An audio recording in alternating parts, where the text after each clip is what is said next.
Hello guys, welcome to another video. और कभी अगर ऐसी सिचुएशन आपके साथ हो जाती है कि आपकी कार के इलेक्ट्रॉनिक्स में कुछ काम करना बंद करते, जैसे कि आपकी हेडलाइट हो गई, हॉर्न हो गया, टर्न इंडिकेटर हो गया, एसी कंप्रेसर हो गया, अगर ऐसी कोई सिचुएशन आपके साथ कहीं हो जाती है तो आपको क्या करना चाहिए, आज की वीडियो में वो डिस्कस करने वाला हूँ। और ऐसी सिचुएशन क्यों हो जाती है कि आपकी कार में कभी कोई इलेक्ट्रॉनिक कंपोनेंट्स काम करना बंद करते हैं, उसके क्या रीज़न हो सकते हैं, उसके बारे में भी बात करेंगे। सो गाइस, जैसे कि ये कार, इसके हॉर्न और टर्न इंडिकेटर्स वर्क नहीं कर रहे हैं, साथ ही इसका जो रिवर्स गियर पे जो रिवर्स की लाइट चलती हैं, जो रिवर्स पार्किंग लाइट होती हैं, वो भी नहीं काम कर रही हैं, और ना ही इसका जो एसी कंप्रेसर होता है वो ऑन हो रहा है इस कार का।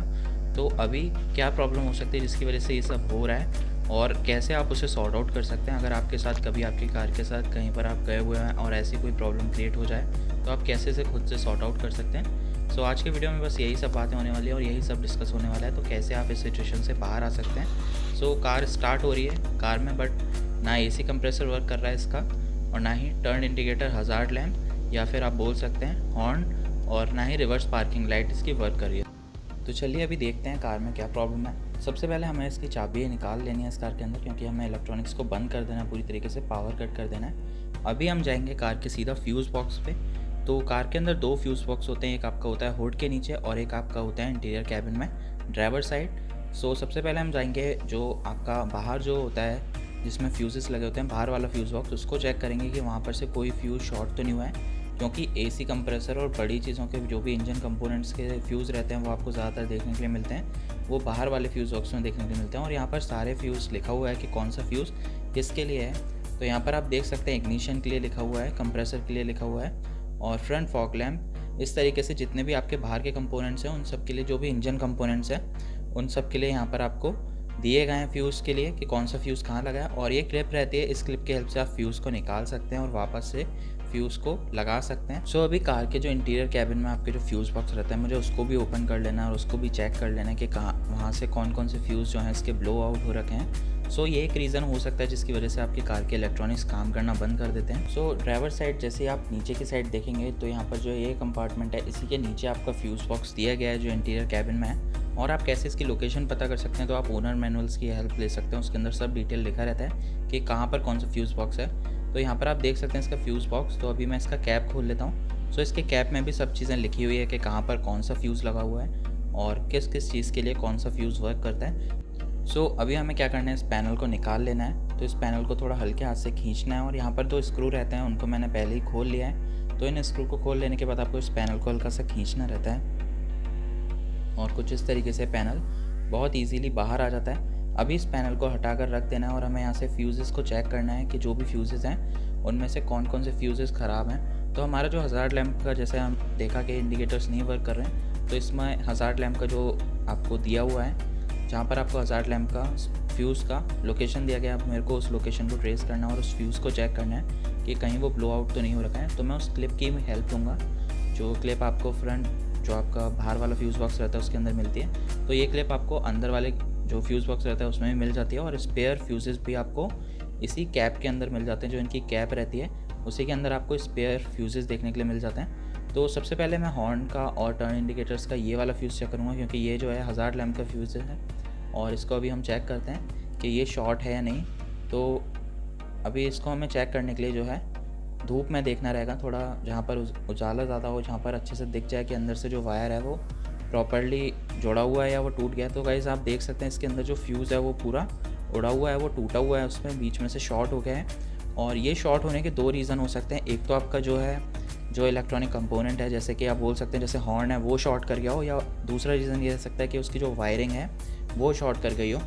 सो ये दोनों रीज़न रह सकते हैं जिस वजह से फ्यूज़ है जो वो उड़ गया है। हो सकता है कोई आपका जो इलेक्ट्रॉनिक कंपोनेंट है वो ख़राब हो गया हो, और या फिर कोई वायरिंग शॉर्ट कर गई। तो अभी हमें सबसे पहले देखना है कि शॉर्ट क्यों हुआ है, क्योंकि अगर हम नया फ्यूज़ लगा रहे हैं उससे पहले ज़रूर चेक करना है कि क्यों शॉर्ट हुआ, उसका रीज़न क्या है। सो आप देख सकते हैं इस कार में आफ्टर मार्केट हॉर्न लगे हुए हैं, बट इसके जो वायर्स हैं वो प्रॉपर्ली उनको टेप नहीं लगाया गया, वो ओपन है, सारे एक्सपोज्ड वायर हैं, जिसकी वजह से हॉर्न हिला होगा और इसके मेटल से टच हो गया होगा, जिसकी वजह से जो फ्यूज़ है ये ब्लो हो गया है, ये जल गया है। तो आप देख सकते हैं इस हॉर्न के जो वायर लगे हुए हैं पूरी तरीके से एक्सपोज्ड हैं, और ये हिल के जो है इसकी मेटल बॉडी से टच हुए होंगे इस कार की, जिस वजह से इसका जो फ्यूज़ है वो ब्लो आउट हो गया है, वो जल गया है। सो ये एक रीज़न रहा है जिसकी वजह से जो इस कार के फ्यूज़ हैं वो जल गए हैं। तो अभी हमें क्या करना है, इसके जो वायर हैं इसको प्रॉपर तरीके से निकाल देना है, और इसमें रिले नहीं लगी हुई है, ये सिर्फ चालू काम किया गया है। तो इसके लिए हमें जो इसके हॉर्न्स हैं, इनके जो वायर्स हैं उसको निकाल देना, जो भी एक्स्ट्रा वायर्स हैं, जो कटे पिटे वायर्स हैं उनको निकाल कर इन पे ठीक से अच्छी तरीके से टेप लगा कर इनको वापस से फिट कर देना है। और अभी इस कार में टेम्परेरी मैं सिर्फ एक ही हॉर्न एक्टिवेट कर दूंगा,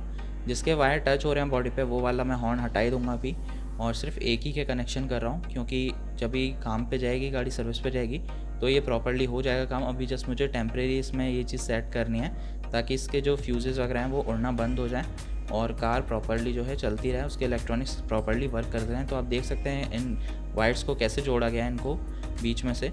सो यहाँ पर कोई टेप भी नहीं लगाया गया, इसी वजह से जो फ्यूज़ था, कार के जो फ्यूज़ है उसको उड़ा रहे हैं। सो अभी मैं इस वायर को, जो एक्स्ट्रा वायर्स हैं, इनको कट कर देता हूँ और इन पर टेप लगाकर इस हॉर्न को वापस से फिट कर देता हूँ। सो यही एक रीज़न रहा है जिसकी वजह से फ्यूज़ ब्लो आउट हुआ है। तो गाइस ये सब चीज़ें पता होना आपको बहुत ज़रूरी रहता है, बहुत इंपॉर्टेंट रहता है। अगर आप एक कार ओनर हैं या कार ओन करते हैं, या फिर अगर आप बाइक भी ओन करते हैं, तो बाइक में भी आपको इसी तरीके का फ्यूज़ बॉक्स दिया रहता है जहाँ पर आपको सारे फ्यूज़ेस लगे रहते हैं। अगर कोई इलेक्ट्रॉनिक कंपोनेंट में कोई दिक्कत होती है तो फ्यूज़ बॉक्स जो रहता है उसमें से वो फ्यूज़ को ब्लो आउट कर देते हैं, जिससे कि आपको पता चल जाता है कि कोई कंपोनेंट में प्रॉब्लम है या कहीं वायरिंग में कोई प्रॉब्लम है, जिससे आपकी जो बाकी का व्हीकल है वो सेफ़ रहता है। शॉर्ट सर्किट होने के चांसेस बहुत कम रहते हैं और आग लगने के चांसेस भी बहुत कम रहते हैं। सो ये सब चीज़ें आपको पता होना बहुत इंपॉर्टेंट रहती है अगर आप कार ड्राइव करते हैं, लॉन्ग ड्राइव करते हैं, या फिर आप नॉर्मली भी ड्राइव करते हैं। तो अगर आपको ये सब चीज़ें पता रहती हैं तो आपको कहीं पर भी कोई भी प्रॉब्लम कभी फेस नहीं करनी पड़ेगी एज अ कार ओनर। सो ये सब चीज़ें जो रहती हैं आपके लिए बहुत ज़रूरी रहता है जानना, और ये सब आपको ओनर्स मैनुअल में भी बताया जाता है कि आपको कैसे जो है इसके फ्यूज़ेस चेंज करने हैं, कहाँ पर फ्यूज़ बॉक्स की लोकेशन है। तो ओनर्स मैनुअल में ये सब इसलिए बताया जाता है कि अगर कभी कोई ऐसी सिचुएशन पड़ जाती है तो आप वहाँ पर खुद से जो है हेल्प अपनी खुद कर सकें और खुद उस प्रॉब्लम से बाहर आ सकें। सो फ्यूज़ जो बॉक्सेस रहते हैं उनमें आपको स्पेयर फ्यूज़ेस भी दिए जाते हैं, और अगर उसमें नहीं दिए जाते तो आप एक्स्ट्रा फ्यूज़ेस ले सकते हैं आफ्टर मार्केट। तो अभी जो इस कार के हॉर्न थे वो मैंने राइट वाला जो हॉर्न है उसकी वायरिंग हटाई दी है और उसको हटाई दिया सर्किट में से। तो अगर वो अभी मेटल पार्ट से टच होता है तो कोई दिक्कत नहीं है। और जो ये वाला हॉर्न है ये इसका एक्टिवेट है, और इसकी जो वायरिंग है उसको प्रॉपर्ली मैंने टेप लगा दिया है ताकि ये वापस से कहीं पर भी शॉर्ट ना हो और टेम्परेरी ये वर्क करता रहे। जब भी कार सर्विस पे जाएगी तो इसमें वापस से इसके हॉर्न्स की फिटिंग ठीक से होकर वापस से जो इसका सिस्टम है, वायरिंग है, उनको अच्छी तरीके से लगाकर उसको लगा दिया जाएगा उस हॉर्न को भी। सो अभी मैं सिर्फ लेफ़्ट वाले हॉर्न को एक्टिवेट कर रहा हूँ और इसके जो सॉकेट्स हैं मुझे इसे वापस से इसके अंदर लगा देना है कुछ इस तरीके से।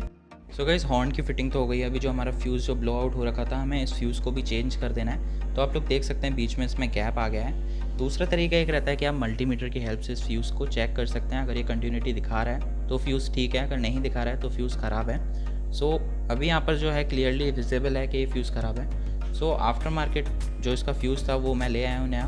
तो ये वाला जो फ्यूज़ था इसका, इसमें 15 एम्पियर का लगा हुआ था और वो 30 एम्पियर का लगा रखा था। सो हमें यहाँ पर 15 एम्पियर का ही फ्यूज़ यूज़ करना है। और यहाँ पर जो सॉकेट है, अभी ये जो नया फ्यूज़ है मैं इसको यहाँ पर इसका प्लेसमेंट है जो वो कर देता हूँ। सो अभी जो नया फ्यूज़ है उसको हम वहीं पर भी वापस से प्लेस कर देते हैं जहाँ पर वो फ्यूज़ हमने निकाला था। तो जो भी हॉर्न वगैरह हैं कार के वो वापस से वर्क करने लगेगा और जो भी टर्न इंडिकेटर्स वगैरह हैं वो वापस से सारे वर्क करने लगेंगे। सो ये वाला जो फ्यूज़ था वो मैंने वापस से यहाँ पर लगा दिया है। और अभी हम चेक करेंगे कार के टर्न इंडिकेटर्स अभी जल रहे हैं या नहीं जल रहे, और कार का जो हॉर्न था वो वर्क कर रहा है नहीं। सो अभी आप देख सकते हैं टर्न इंडिकेटर्स ऑन हो गए हैं और जो भी इसका हॉर्न था वो भी अभी बजने लग गया है। तो एक सिंगल हॉर्न बज रहा है, पहले जो डुअल हॉर्न लगे हुए थे वो शॉर्ट हो गए थे, तो इसलिए अभी सिंगल हॉर्न एक्टिवेट किया है। बट अभी कार का एसी कंप्रेसर वर्क नहीं कर रहा है, हज़ार्ड लैम्प भी कार का वर्क कर रहा है। तो अभी दो जो फंक्शन है वो वर्क नहीं कर रहे हैं, एक आपकी रिवर्स पार्किंग लाइट होती है वो, और जो दूसरा रहता है वो आपका एसी कंप्रेसर। तो इन दोनों के लिए भी अभी जो है मुझे इन दोनों के फ्यूज़ चेक करने रहेंगे। तो सो उनके फ्यूज़ेस को भी चेक कर लेते हैं। तो ये वाला जो फ्यूज़ है अभी जो ये वाला हमको रिप्लेस करना है, ये फ्यूज़ है जो आपका रिवर्स पार्किंग लाइट के लिए है, जो कि आप जब कार को रिवर्स गियर में डालते हैं तो आपकी जो रिवर्स पार्किंग लाइट है वो ऑन हो जाती है। तो ये इसलिए शॉर्ट हुआ है क्योंकि इसमें रिवर्स पार्किंग में एक बीपर लगाया गया था जो आपका जब भी आप रिवर्स गियर में डालते हैं जो आपकी बैक करते वक्त आवाज़ करता है। सो उसकी वायरिंग शॉर्ट हो जाने की वजह से जो था ये फ्यूज़ ब्लो आउट हो गया है। सो इसलिए कभी भी अपनी कार में आफ्टर मार्केट वायर कट करवा के कुछ भी मत लगवाएं। सो अभी कार का जो एसी सिस्टम है वो भी वर्क नहीं कर रहा है, मतलब ब्लोअर चल रहा है बट जो कंप्रेसर रहता है वो एक्टिवेट नहीं हो रहा है। तो अभी उसको भी ऑन करना है, उसका भी जो फ्यूज़ है वो भी उड़ा हुआ है, तो अभी हमें उसको भी चेक करना है और उसमें भी जो फ्यूज़ है वो दूसरा लगाना है। सो आप देख सकते हैं इसका एसी कंप्रेसर भी ऑन नहीं हो रहा है। सो चलिए अभी इसका जो फ्यूज़ है वो देखते हैं। तो टोटल इस कार के अंदर जो थे वो 3 फ्यूज़ेस ब्लो आउट थे। एक आपका एसी कंप्रेसर का फ्यूज़ था और 2 आपका था जो एक रिवर्स पार्किंग के लिए रहता है वो फ्यूज़ था, और एक फ्यूज़ था आपका जो हॉर्न और हज़ार्ड लैम्प के लिए रहता है। सो उसका होने का रीज़न क्या था, अभी वो भी बात कर लेते हैं। तो जो एसी कंप्रेसर नहीं चल रहा था उसका रीज़न ये था कि जब ये कार सर्विस पे गई थी, तो ये आफ्टर मार्केट बाहर लोकल मैकेनिक पे सर्विस हुई थी, तो वहाँ पर उन्होंने शायद फ्यूज़ को चेक किया होगा और उस फ्यूज़ का जो प्लेसमेंट था उसकी जगह कम एम्पियर का फ्यूज़ लगा दिया था। या हो सकता है जो हॉर्न का स्विच था, वो जो हॉर्न का फ्यूज़ लगा हुआ था वो वापस से पहले उड़ा हो और उसकी जगह उन्होंने जो एसी कंप्रेसर वाला फ्यूज़ था उसको यहाँ लगा दिया था और उसमें कम एम्पियर का फ्यूज़ लगा दिया था, जिसकी वजह से एसी कंप्रेसर का जो फ्यूज़ था वो भी ब्लो आउट हो गया और जो हॉर्न का फ्यूज़ था वो शॉर्ट होने की वजह से ब्लो आउट हो गया। अभी जो रिवर्स पार्किंग का जो हमारा रह गया है, तो आप देख सकते हैं रिवर्स अभी जो पार्किंग लाइट्स हैं वो नहीं जल रही हैं। सो इसका फ्यूज़ रह गया, हमें वो भी अभी चेंज करना है। ये फ्यूज़ इसलिए ख़राब हुआ है, ये फ्यूज़ इसलिए उड़ा है क्योंकि इस कार के अंदर जो था रिवर्स पार्किंग में बीपर लगा हुआ था, तो जब भी आप रिवर्स गियर में डालते थे वो साउंड करता था। सो वो शॉर्ट हो जाने की वजह से, वो ख़राब हो जाने की वजह से, पानी के टाइम पे जब भी उस पर पानी पड़ता है तो वायरिंग कट होने की वजह से वो शॉर्ट हो जाता है। सो इसलिए कभी भी आफ्टर मार्केट अगर आप कुछ काम करा रहे हैं तो कभी भी वायर कट करवा के ना कराएं। ऐसे केसेस में आपको जो है फ्यूज़ ज़्यादा शॉर्ट होने के चांसेस रहते हैं और आपके कार के इलेक्ट्रॉनिक्स वर्क करना बंद कर देते हैं। तो अभी मैंने ये वाला जो फ्यूज़ था वो भी रिप्लेस कर दिया और इसकी कैप वापस से लगा दी है। तो अभी एक बार मैं आपको सारी चीज़ें ऑन ऑफ करके दिखा देता हूँ कि सब वर्क कर रहे हैं या नहीं। सो सबसे पहले हम कार की जो की है उसको इग्निशन स्विच जो भी इसका रहता है उसमें लगाते हैं और यहाँ से ऑन कर देते हैं। तो अभी आप देख सकते हैं कार का एसी कंप्रेसर है वो भी चालू हो गया। यहाँ पर आपको लाइट दिख रही होगी ऑरेंज कलर की जलती हुई। सो अभी जो कार का एसी कंप्रेसर था वो परफेक्टली वर्क कर रहा है, वो परफेक्टली कूलिंग करना शुरू कर दिया है और कार की जो रिवर्स पार्किंग लाइट थी वो भी ऑन हो गई हैं। तो आप देख सकते हैं यहाँ पर रिवर्स पार्किंग लाइट भी अभी चल रही हैं कार की, और कार के जो हज़ार्ड लैम्प थे और हॉर्न था वो भी अभी पूरी तरीके से अच्छी तरीके से वर्क कर रहा है। सो गाइस आज की वीडियो में बस इतना ही था। अगर आपकी कार में कभी कोई इलेक्ट्रॉनिक कंपोनेंट काम करना बंद कर देता है, चाहे हज़ार्ड लैंप हो, चाहे हॉर्न हो, या फिर आपका कार का एसी कंप्रेसर, एसी ब्लोअर या रेडियो हो या हेडलाइट हो, सो कोई भी अगर इलेक्ट्रॉनिक कंपोनेंट काम करना बंद कर देता है तो उसका एक मेन रीज़न यही हो सकता है कि कहीं पर वायर की शॉर्टेज हो, या फिर कभी कभार जो रहता है एक्स्ट्रा लोड हो जाने की वजह से, उसको ज़्यादा यूज़ करने की वजह से भी फ्यूज़ उड़ जाता है। तो ऐसा ज़रूरी नहीं है कि हर बार जब भी फ्यूज़ उड़ रहा है तो कोई प्रॉब्लम की वजह से उड़ रहा हो, ये नॉर्मली भी कभी कभार जो है ब्लो आउट हो जाता है। तो ऐसा इसमें कोई घबराने की बात नहीं होती है, बट आपको ये सब चीज़ें चेक करना और चेंज करना आना चाहिए।